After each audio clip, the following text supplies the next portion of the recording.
علمه البيان الشمس والقمر بحسبان والنجم والشجر يسجدان والسماء رفعها ووضع الميزان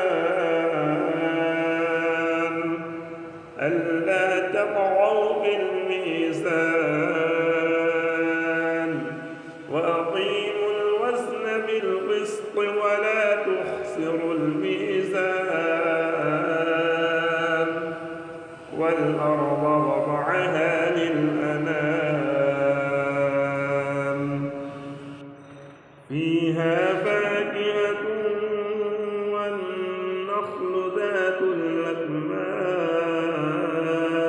الأكمام والحب ذو العصف والريحان فبأي آلاء ربكما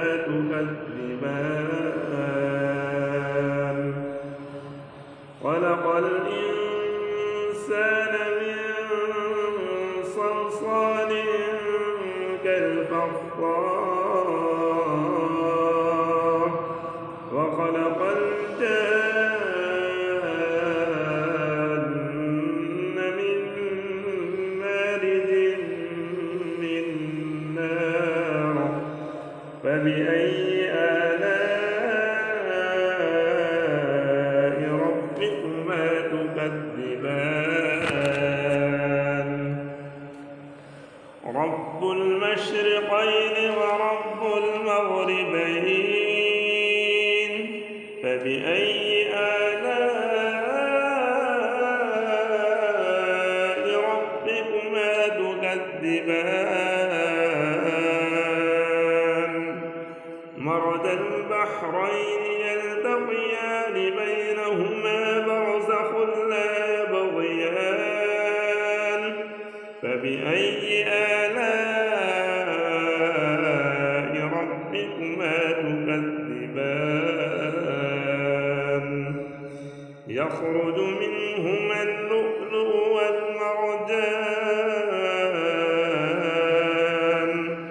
فبأي آلاء ربكما تكذبان وله الجوار